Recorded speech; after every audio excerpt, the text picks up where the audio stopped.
Decode the world unfiltered.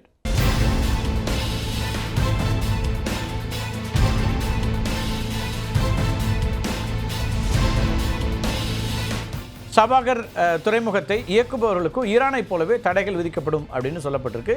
அமெரிக்காவுடைய இந்த முடிவுங்கிறது இந்தியாவின் வர்த்தக திட்டங்களுக்கு பாதிப்பை ஏற்படுத்தும் அப்படின்னு சொல்றாங்க.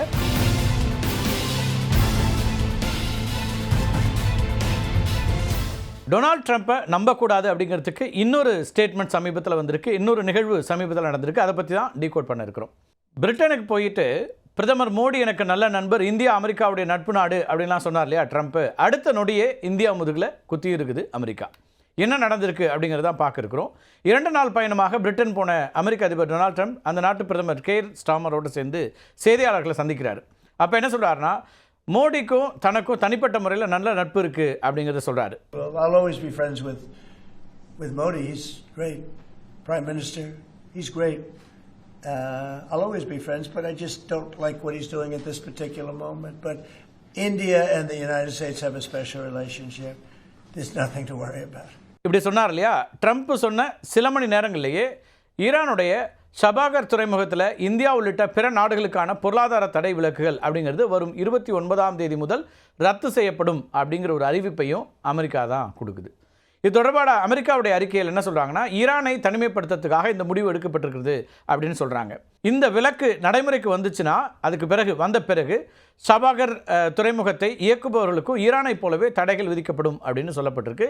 அமெரிக்காவுடைய இந்த முடிவுங்கிறது இந்தியாவின் வர்த்தக திட்டங்களுக்கு பாதிப்பை ஏற்படுத்தும் அப்படின்னு சொல்கிறாங்க அரசியல் நோக்கர்கள். ஈரான் துறைமுகம் எப்படி இந்தியாவுக்கு முக்கியமானதாக இருக்குது அப்படிங்கிற ஒரு கேள்வி உங்களுக்கு எழலாம். இப்போ சபாகர் துறைமுகத்தை பொறுத்த வரைக்கும் ஈரானுடைய தென்கிழக்கு கடற்கரையில் ஒமான் வளைகுடாவில் அமைந்திருக்கக்கூடிய ஒரு துறைமுகம்.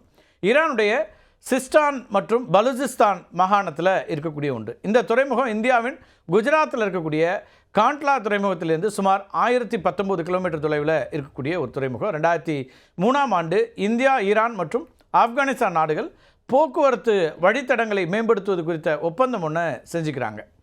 அப்போ சபாகர் துறைமுகத்தை விரிவுபடுத்துவதற்கும் அங்கிருந்து ஆப்கானிஸ்தானுடைய ஜராங் நகருக்கு ரயில் பாதை அமைப்பதற்கும் இந்தியா ஒப்புக்கொள்ளுது.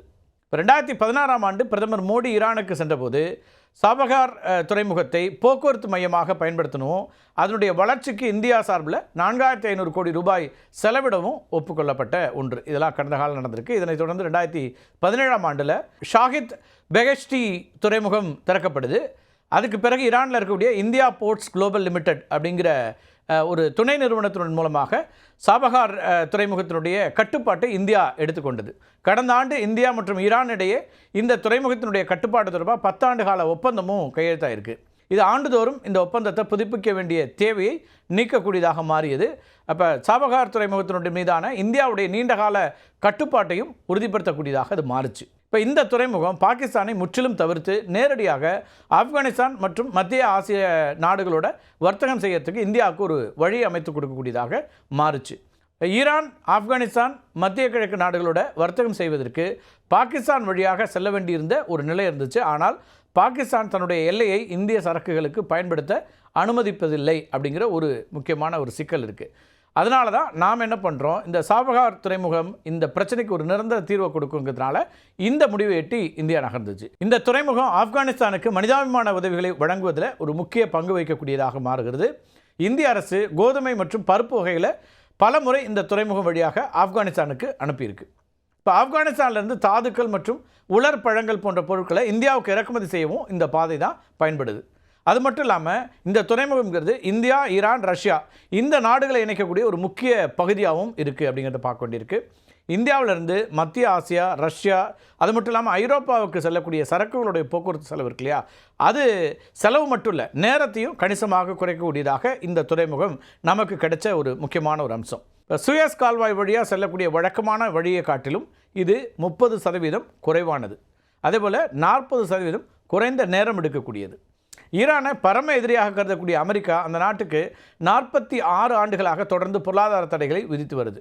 முதல் முறையாக இப்போ இந்த தடை ஈரான் மேலே எப்போ வருது தெரியுமா? அமெரிக்க அதிபராக ஜிம்மி கார்ட்டர்னு ஒருத்தர் இருக்கார். அவர் இருந்தபோது 1979 முதல் முறையாக ஒரு தடையை விதிக்கிறார். அதுக்கு பிறகு அமெரிக்க ஈரான் உறவுகள் மோசமான போது பல்வேறு அதிபர்களால் மேலும் பல புதிய தடைகள் தான் உருவாக்கப்பட்டுச்சு. தடைகள் விலக்கப்படுறதுக்கு பதிலாக புதிய தடைகள் வந்து கொண்டே இருந்தது. அணுசக்தி ஏவுகணை திட்டங்களுக்காக ஈரான் மீது தடைகளை விதித்து பெரும் பொருளாதார பாதிப்பை ஏற்படுத்துச்சு அமெரிக்கா. ஆனால் இந்த சாபஹார் துறைமுகம் இருக்கு இல்லையா, இது ஆப்கானிஸ்தானுக்கு மனிதாபிமான உதவிகளை வழங்குறதுல முக்கிய பங்கு வகிப்பதனால அமெரிக்கா இந்தியாவுக்கு குறிப்பிட்ட காலத்திற்கு தடை விலக்குகளை வழங்கியிருந்துச்சு. தற்போது இந்த தடை விலக்கல் முடிவுக்கு வருவதா ட்ரம்ப் அறிவிச்சிருக்காரு. இதுதான் அவருடைய இரட்டை நிலைப்பாடு. நம்ம தொடர்ச்சியாக பார்க்குறோம். ஒவ்வொரு வாரமும் அவர் இரட்டை நிலைப்பாடு எடுப்பார். ஒரு பக்கம் நம்மக்கிட்ட அப்படியே நட்புக்கரம் நீட்டுவார், நேசக்கரம் நீட்டுவார். இன்னொரு பக்கம் 50% வரிம்பார். ஒரு பக்கம் நம்மக்கிட்ட என்ன பிரதமர் மோடி தான் என்னுடைய நல்ல நண்பர் அப்படின்னு சொல்லுவார். இன்னொரு பக்கம் இந்த மாதிரி இந்தியாவுக்கு எதிரான நிலைப்பாடுகளை அமெரிக்கா எடுத்துக்கிட்டே இருக்குது. இப்போ இந்த சாபஹார் துறைமுகத்திற்கான தடை விலக்கை அமெரிக்கா நீக்கியதுனால இந்தியாவுக்கு பல முக்கியமான பாதிப்புகள் ஏற்படும் அப்படிங்கிற ஒரு நிலை ஏற்படுது. என்னெல்லாம் இருக்கும் அப்படின்னு பார்த்தீங்கன்னா, இந்த துறைமுகத்தை மேம்படுத்துறதுக்கும் அங்கே உட்கட்டமைப்பு திட்டங்களை மேற்கொள்ளவும் இந்தியா பல $100 மில்லியன் முதலீடு செய்திருக்கிறது. அமெரிக்காவுடைய இந்த நடவடிக்கையால் இந்த திட்டங்களுக்கான நிதி பரிவர்த்தனைகள் நிறுத்தப்பட்டுரும். இந்த திட்டத்தில் ஈடுபடக்கூடிய இந்திய அரசு நிறுவனங்கள் மற்றும் தனியார் நிறுவனங்கள் அமெரிக்காவுடைய தடைகளுக்கு ஆளாக நேரிடும். அதேபோல் சாபஹார் துறைமுகத்தின் மூலமாக இந்தியா பாகிஸ்தானை கடந்து ஆப்கானிஸ்தான் மற்றும் மத்திய ஆசிய நாடுகளோட வர்த்தகம் செஞ்சுட்டு இருந்துச்சு. தடை காரணமாக இந்த வர்த்தக பாதை அப்படிங்கிறது பாதிக்கப்படலாம்ங்கிற ஒரு நிலை ஏற்பட்டிருக்கு. இந்த international north south transport corridor, அதாவது சர்வதேச வட தெற்கு போக்குவரத்து பாதை இருக்கு இல்லையா, அந்த திட்டத்தின் முன்னேற்றத்தையும் இது பாதிக்கக்கூடியதாக மாறும். சர்வதேச வட தெற்கு போக்குவரத்து பாதை அப்படிங்கிறது இந்தியா, ஈரான், அஜர்பைஜான், ரஷ்யா, மத்திய ஆசியா, அது மட்டும் இல்லாமல் ஐரோப்பாவை இணைக்கக்கூடிய 7200 கிலோமீட்டர் நீளம் இருக்கக்கூடிய மல்டி மோடல் போக்குவரத்து பாதை. இது கப்பல், ரயில், அது மட்டும் இல்லாமல் சாலை வழிகளை உள்ளடக்கியதாக இந்த போக்குவரத்து பாதை இருந்துட்டு இருக்குது. இந்த திட்டம் இந்தியாவிலிருந்து ரஷ்யாவுக்கும் ஐரோப்பாவுக்கும் செல்லக்கூடிய சரக்குகளுடைய போக்குவரத்து நேரத்தையும் செலவையும் கணிசமாக குறைப்பதை நோக்கமாக கொண்ட ஒரு திட்டம். இப்போ சீனா தன்னுடைய பெல்ட் அண்ட் ரோடு திட்டத்தின் மூலமாக பாகிஸ்தானுடைய குவாடார் துறைமுகத்தில் பெருமளவு முதலீடு செஞ்சுட்ருக்கு. அதை பற்றி உங்களுக்கு தெரிஞ்சிருக்கும். அது இன்னும் நம்ம விரிவாக பேசலாம். இன்றைய காணொலியில் இப்போ நம்ம சிக்கலை பேசுகிறோம். இந்த துறைமுகம் இருக்கு இல்லையா, அந்த சீனாவுடைய துறைமுகம், அது சீனாவுக்கு இந்திய பெருங்கடலில் வலிமையான ஒரு நிலையை அளிக்கக்கூடியதாக இருக்குது. இதற்கு பதிலளிக்கும் விதமாக தான் இந்தியா ஈரானுடைய சாபஹார் துறைமுகத்தில் முதலீடு செய்து வருகிறது. இந்த துறைமுகம் இந்தியா ஈரான் உறவுகளில் ஒரு முக்கியமான தூணாக இருந்தது. இந்த தடை அப்படிங்கிறது 2 நாடுகளுக்கும் இடையிலான உறவில் விரிசலை ஏற்படுத்தக்கூடும் அப்படிங்கிற ஒரு சிக்கலும் இருக்குது. அது மட்டும் இல்லை, அமெரிக்காவுக்கும் இந்தியாவுக்கும் இடையிலான ராஜதந்திர உறவுகளில் இது ஒரு பதற்றமான சூழலை உருவாக்கலாம். இப்போ அமெரிக்கா எடுத்துக்கூடிய இந்த முடிவு இருக்கு இல்லையா, இது அப்படியான ஒரு நிலைக்கு தான் தள்ளும். இந்திய இறக்குமதி பொருட்களுக்கு ஏற்கனவே அமெரிக்கா 50% வரி விதிச்சிருக்கிறதுனால 2 நாடுகளுடைய உறவிலும் பாதிப்பு ஏற்பட்டிருக்குது. சுருக்கமாக சொல்லணும்னா, இப்போ இந்த துறைமுகம் மீதான தடை விலக்கு நீக்கம் இருக்கு இல்லையா, இது இந்தியாவுடைய நிதி வர்த்தக நலன்களுக்கு ஒரு பெரிய பின்னடைவை ஏற்படுத்தும்.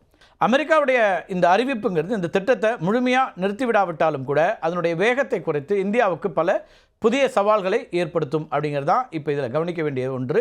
அதுதான் நான் தொடக்கத்திலே சொல்லியிருந்தேன். ட்ரம்ப்பை பொறுத்த வரைக்கும், அமெரிக்காவை பொறுத்த வரைக்கும் இரட்டை நிலைப்பாடுகளுக்கு அவங்க தொடர்ச்சியாக எப்போதும் போல் செயல்பட்டு இருக்காங்க. இப்போதும் அதுதான் நடந்திருக்கிறது. ஒரு பக்கம் நம்ம நட்பு நாடுன்னு சொல்கிறது, இன்னொரு பக்கம் நமக்கு எதிரான நடவடிக்கைகளை, நமக்கு எதிரான நெருக்கடிகளை, பொருளாதார நெருக்கடிகளை, வரி உள்ளிட்ட அம்சங்களை தொடர்ச்சியாக செய்து கொண்டிருக்கக்கூடிய இந்த நிலையை தான் அமெரிக்கா எடுத்திருக்கிறது.